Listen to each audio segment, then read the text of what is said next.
Do you wake up every day fired up to make a difference? Are you committed to taking your nonprofit to the next level and beyond? I have news for you. Success isn't about hard work or passion. It's about having a smart, scalable strategy in place. Hi, I'm Tom Kelly, your nonprofit catalyst. You may know me as the CEO of Charity Our Stay and Donor Books or the author of The $1 Million Nonprofit. What I help nonprofits achieve that give them a significant edge and a clear path to substantial growth is the ability to strategically fundraise and effectively engage their community. And that's what I'm going to share with you right here on the $1 Million Nonprofit Podcast. In each episode, I'm going to take you behind the scenes to reveal the strategies, techniques, and tactics of successful nonprofits so that you can put these into practice immediately to grow your organization. No matter if we are talking about common pitfalls nonprofits make and how to avoid them, exploring how to accelerate your next fundraising campaign, looking at how to attract ideal donors, or everything in between, this conversation is designed to drive your nonprofit forward. Welcome. I'm glad you're here.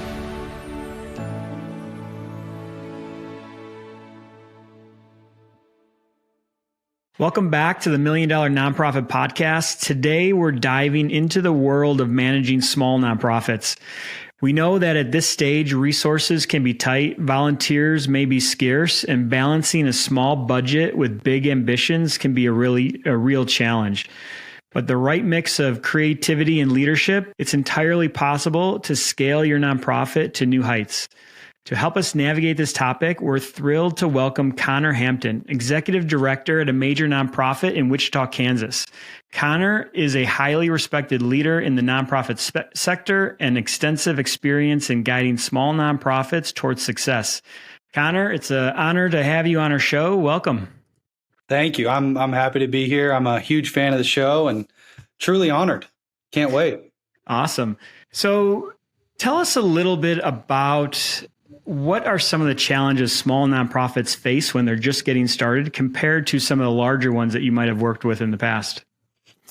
Yeah, I think one of the big challenges is you're fighting for your livelihood, just like a small business would, right? You're not only trying to support the mission, but you're raising funds for your own salary, which is tough, which is totally different from a larger nonprofit when you have other ways of funds coming in and other money coming in different ways. And you're not like looking at the budget line every month and being like, hey, there's a chance that we couldn't pay one of our employees at this point. So, because as you know, in a nonprofit, you have no product to sell, you have a mission to accomplish and people to serve, and then you got to support your people and your own salary. So I would say fighting for your livelihood is a challenge for sure. I think knowledge is shared very quickly through a small nonprofit, right? So the term, no one needs to know if the kitchen's on fire, right? In a restaurant, you just need to handle it. Well, in a small nonprofit, everybody knows everything. So, which can be a positive, but it's also a challenge when you're trying to express a mission and maybe a new idea, and people know that the kitchen's on fire, and you got to solve this problem while pitching this new idea, and just overall awareness, right? I mean, you're a small nonprofit, you're doing great things, but people are given to certain organizations for a long time, and you're not pulling them away, but you're hopefully showing them that your mission is important, and they can just give you a little piece of the pie. So, you gotta bring your own energy, right? I mean, you have to bring it every day. Yeah. A lot of small nonprofits that start out, it's the founder and then maybe a couple of volunteers.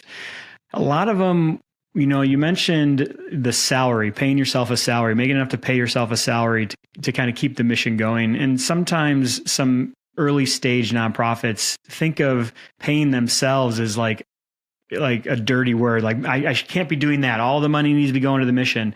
How important is it to, be able to think about paying yourself a salary as a nonprofit leader so that you can kind of keep your mission going? It's not only just your responsibility, it's the board's responsibility, and you have to make that very clear with them. But I think of it very simply. If I'm not here, the people don't get served. The mission doesn't get accomplished. So, you have to run it, like I said, like a small business, where if we don't think about that very specifically, our people won't be served. Our organization won't be there. And if the board isn't all in on that, it's a tough uphill battle. Yeah, and I think you have to go in with the intention of, hey, I need to pay a salary, because if I'm having to work 2 or 3 jobs and then come and support my nonprofit with the money that I'm making in other, jobs, it's just going to run you thin and just basically probably burn you out a lot faster than if you just set up your organization with the knowledge of, hey, a certain percentage of the donations we bring in are going to go to salaries, whether it's the founder's salary, volunteers, employees, just so that, they go in with the intention, like you said, of letting the board know, like, hey, we're going to take X percentage for salaries because, we need to make sure that our nonprofit grows and scales, and we basically can fulfill the mission that we set out to do. Yeah, and I'm a huge advocate of taking care of your people too, even in a small nonprofit. So I'm constantly thinking, like, how can we get more money for our staff? How can we add it into a grant somehow where they can get a little bit more? And so it's so important. And the thing is, you got to have it. Yeah. At what donation level do you feel that the board should scale? So at what basically revenue level of the foundation or the nonprofit do you start to think about, okay, we need to bring in more and more board members to kind of help bring in some more expertise? Is there a certain donation level that you think is the right amount before you start thinking about starting a board or having a board? When you're growing a board, especially as a small organization, you need board members badly. So I haven't set a threshold of how much they give. I always say, you are a board member, and I hope that you can give more to our organizations than you do other organizations, because you're clearly committed. And setting that expectation early of, I don't care what the amount is, but I need you to give. And I need it to be substantial to you. And so I don't know if there's maybe I'd be better if I actually did have a threshold of, hey, 35% of our funds are coming from the board. And that's probably the case anyways, right? But when board members ask, hey, what are my expectations? And people are getting to be on boards more and more and getting more questions, and they'll ask what your expectation is. And I always say, you got to give to us. And if that's a barrier, I appreciate it, but our small nonprofit needs funds. So when you're looking to fill out your board, is it mostly people that are financially contributing, or could it be also people that maybe contribute in like skills? Maybe you have marketers, or, somebody that's in web design, other type of skills that will help your organization grow. Maybe not for your organizations that you work with, but for other small nonprofits that maybe can't find, financial board members. What's another great way of kind of assessing who would be a great fit for your board? Yeah, I think it's a combination of both. I think when we talk about fundraising, you always want a diverse giving platforms, right? Whether it's individual giving or grants or anything like that. Same thing goes for a board. You want the few that are passionate about it, that can give a lot, but you also want the marketers. You want the business connections, right? I mean, one of the nonprofits I was working for, it was a childcare center, and we were building it downtown, and we needed buy-in from the downtown businesses. So we went to all the major businesses downtown and started asking, hey, are there some up and coming individuals maybe that have some families that will understand the cause, and then also help us get in the door at their business. So I think you're right on. I think you have to have a good combination of, yes, this person can do web design, and we have a website, and Conner has no idea how to do, his expertise is not web design. It is going and asking for funds. So I need that help. And I think you're right on. I think having the marketers, having somebody from a bank that can help you with financial statements, help you with understanding the financial side of running a small business or running a small nonprofit. And then the people that can give at a $25,000, $50,000 level every single year to continue to support the organization. Yeah, I love that. I talk to small nonprofits every day. And one of the big things that we talk about is trying to get them to increase their mindset to think like a business. Because if you're not thinking of your nonprofit as a business, it's not going to grow as fast as it could. And the first two parts of our talk today is, definitely go in with the mindset of you need to make a salary. And then the second one so far that we've talked about, which there'll be more to come today, but is look for board members that are financial contributors. And if they have the means to donate more, maybe offering them a board seat might, like you said, I'll bring you onto the board, but we want to be your main contributor, or your main funder of the year, the main organization that you support. And if they are a board member, the likelihood of them actually supporting exclusively to you or a larger portion of their annual giving to you is going to dramatically go up if they are a board member. So I definitely love those two tips. And then I think it's so important that they know you're going to ask them every year that they're on, and you actually have to ask them. I think that's what I think when I first started out with smaller nonprofits is that I didn't ask, I just assumed, right? And then as every year that I've been through this, I'm like, hey, I expect you to give, and I'm going to ask you every year, and I'm probably going to ask you to give more than the last year.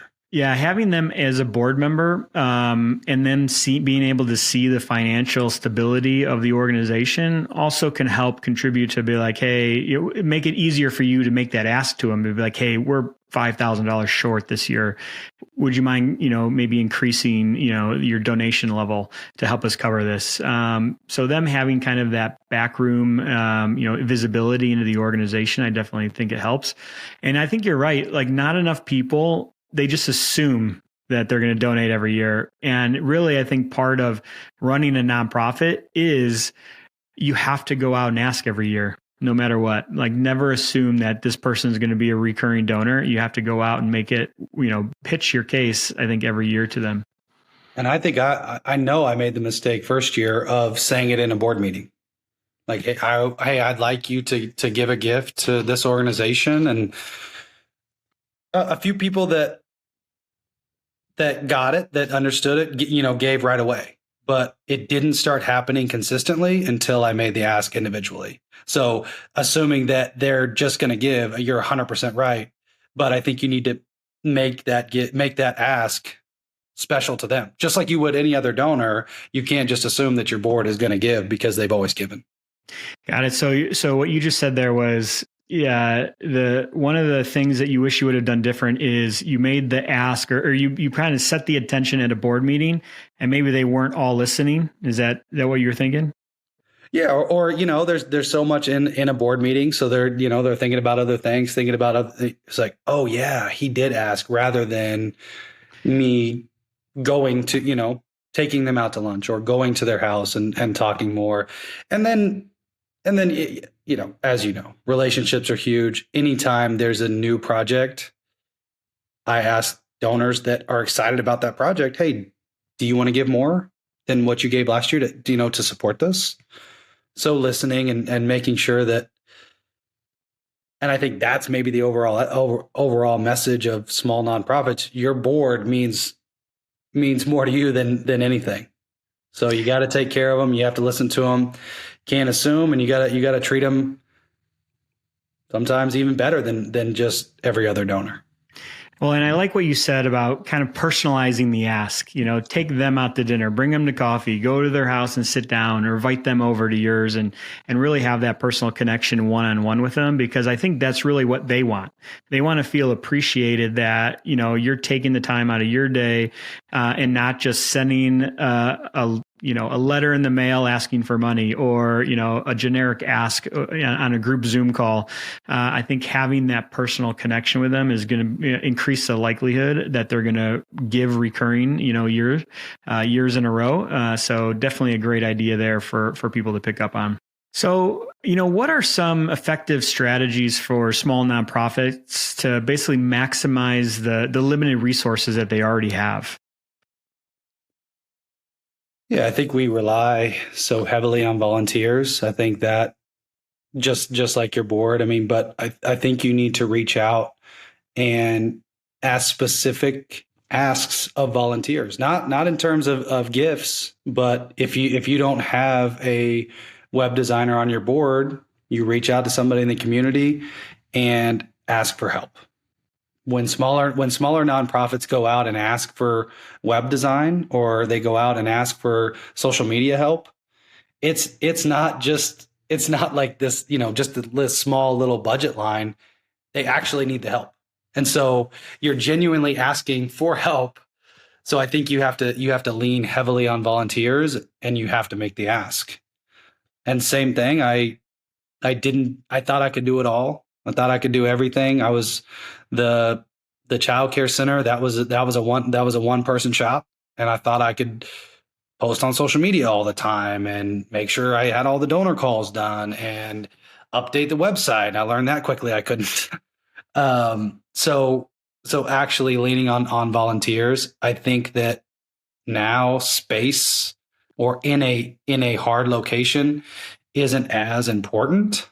I understand that there's smaller nonprofits that need space to support the people they're supporting, but like currently in the organization that I lead now, we don't have an office. We have a mailbox. We have a PO box, and I work from home, right? And so that saves us $500-600 a month, right? Just in having a space and doing those things. And I think simplifying things. That's always been my advice, right? I don't overcomplicate things. If we're not using a service, if I'm not using the CRM or whatever donor thing, why do we need it? Yeah. If my board members want me to put together an Excel sheet of stuff, okay, then why do we have the donor management system? Right. Yep. And that's okay. Like I'm good. We can save $500 a month on office space. We can save $1,200 a year on a donor management service. And, right there, what is that? $7,000, $8,000. Mm-hmm. And in most nonprofits, that's considered a large gift. Yeah. Well, and you touched on something earlier with the first organization where you try to do everything yourself. It's just like a business. Like a business can't run with one person. It can, but it's not going to scale, and the burnout rate is going to be a lot higher than if you kind of started delegating tasks to other people. And I think when it comes down to it, it's all communication, right? You have to communicate your mission and what you're trying to do to other people to get them to buy in. Just like a salesperson or a business owner would pitch his business to potential customers. Even though your volunteers are there to help you, and not financially, but with support and their time, you really have to get out of your comfort zone if you're an introvert, right? To go make those asks and really go pitch people to say, hey, this is what I'm trying to build. This is the mission that we're trying to accomplish. Do you want to join me on it? And then be okay with delegating. 80% done by somebody else is 100% awesome, right? So That's the thing. You can't do 100% of every task yourself. So, that's the great thing of, a good life lesson for small nonprofits is if you're right now listening and you're a one-man show, think about going out, getting some volunteers and start delegating those tasks, especially the ones you don't like doing, because they're guarantee there's somebody else that loves doing that one task that you hate. Right.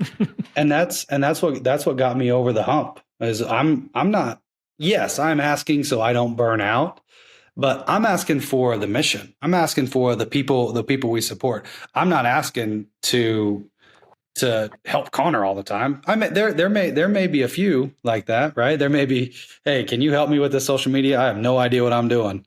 But most of the time it was, I'm asking for the people we support. I mean, I coach college basketball, and that's where I cut my teeth in fundraising. And hey, can you donate $10,000 so we can put new shoes on these guys' feet? Yeah, that's great.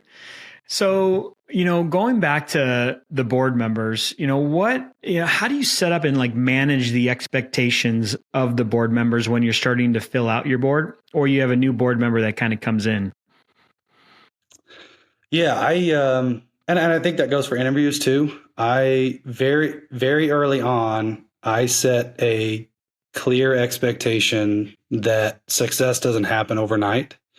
I have done a good job in fundraising, I feel like.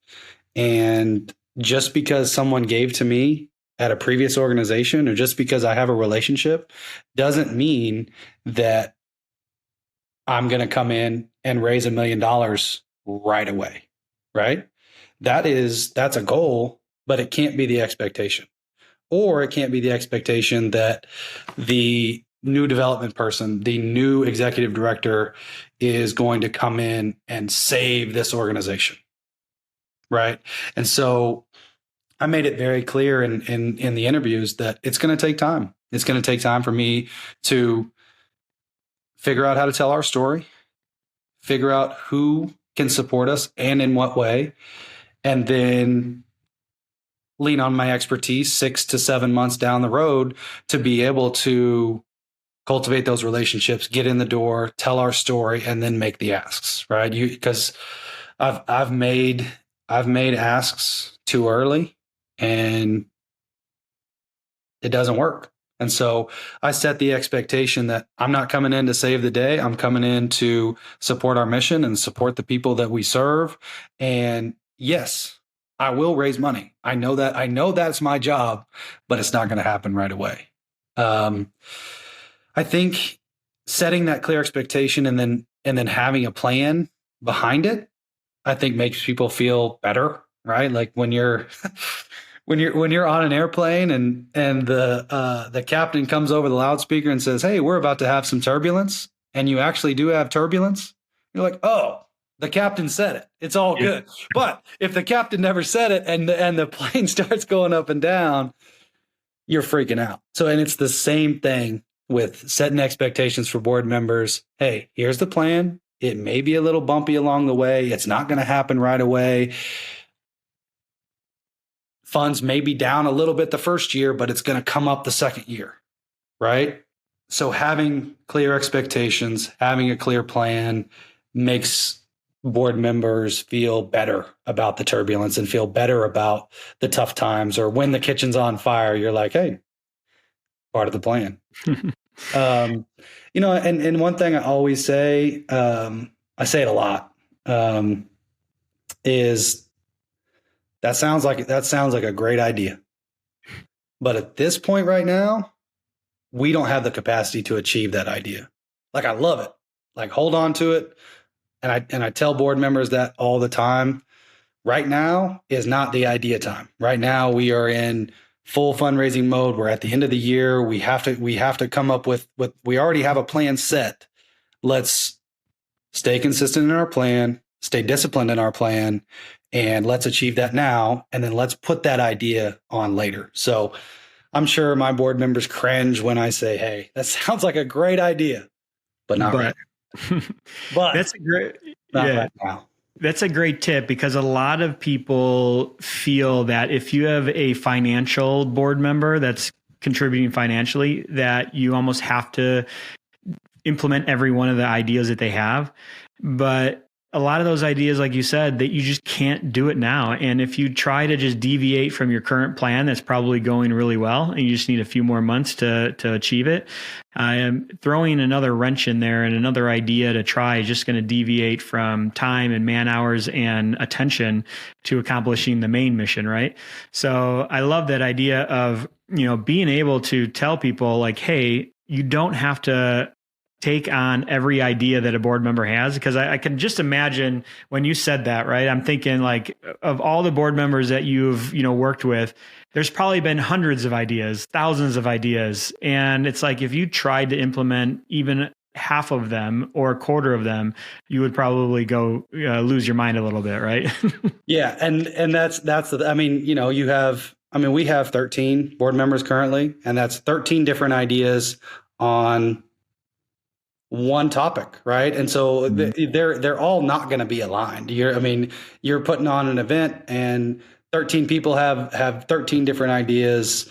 And in the back of my mind, I worked with, one of my mentors is Kareem Richardson. He's coaching. He was my head coach that I worked for, and he always used to say, "Oh God, we're worried about the wrong shit right now." Now, do I say that to board members? No, but that's what I'm thinking. Like, hey, we need to be worried about the right stuff at the right time. Yeah. Well, I think use my language there. Sorry. Oh, yeah, it's all good. And I think when you set those expectations up front and you say, hey, this is what we're trying to do in the next 12 months, it makes it easier for you to tell them no. Right. And if you were just kind of going month to month with all of your ideas, it probably would be harder. But if you set those expectations, like you talked about earlier, ahead of time, and you said, hey, in the next 12 months, this is what we're going after. And at the, beginning of the year board meeting, hey, this is what we want for the next 12 months. And this is what everybody buys in. And then maybe 6 months in, they're like, hey, what about this idea? What about that idea? You can say, hey, we agreed 6 months ago that this is what we're going to do for 12 months. Maybe let's bring this up in 6 months after this first, leg is over, and, maybe we can implement these ideas. So yeah, I love that idea of just setting the expectations ahead of time so that it makes it easier for you to tell them, no, let's put a pin in that, and we'll come back to it at a later date. Yeah. And then, you meet with them, you have the sidebars, right? They want to meet with you later and tell you an idea. And again, you have to stay disciplined and be like, can you bring that up in the board meeting around the other 12 people? And then, you can't be afraid. You got to be brave enough to say, we're not going to do that. Yeah. Appreciate the idea, but we just can't. It doesn't align. And I think now more and more people want to be heard, but I think like being direct and being honest and being brave enough to say it's not going to work. Conner Hampton can't fulfill that dream, or can't do that idea, and board members are usually okay with that. Yeah. Well, and I think, they probably would respect it a little bit more if you did push back and didn't just say yes to every answer of all 13 board members. So, there is a little bit of respect, I bet, that comes with it when you tell them, hey, no, not right now. So, you just have to have confidence in yourself and, again, stay true to the mission that you're trying to accomplish for that year, and, try not to deviate as much as you can. And I wish I wouldn't lean on my memory as much as I do, because I will be like, hey, Tom, didn't you have an idea? Like, can we? And then, and usually it doesn't fail me very much, but writing it down always helps. Like, hey, I'm going to write this idea down. Let's talk about it at our board retreat in January. So, yeah. So based on our conversation today, what do you think is probably, for everybody listening, the easiest and the fastest action that they can implement right away from what we talked about today? If you need help, ask for it. If you're going to recruit board members for next year, set an expectation that they need to give. And we didn't really touch on it today. But I am a huge advocate of staying true to yourself and being who you are. I don't think that you can sell the story or tell the story or sell a mission or ask for money not being who you are. So as hard as that is, I mean, I was coming up through nonprofits where I thought I had to be something I wasn't. And I think donors pick up on that. And I think board members pick up on that. And so I would say be brave enough to be yourself, right? So set expectations for your board members, ask for helps or ask for donations. I mean, that's the hardest thing to get out is the ask, right? And as soon as you get comfortable with making the ask, you can do it. And then just be yourself. That it has paid dividends for me, because when I started, I didn't do that.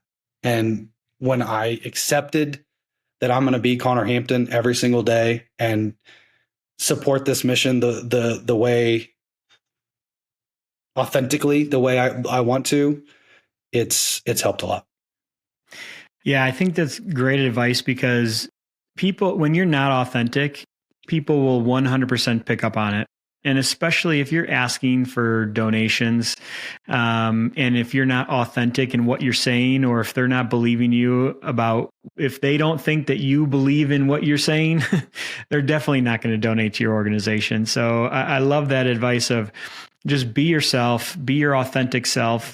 And it's okay to be humble. It's okay to even be vulnerable.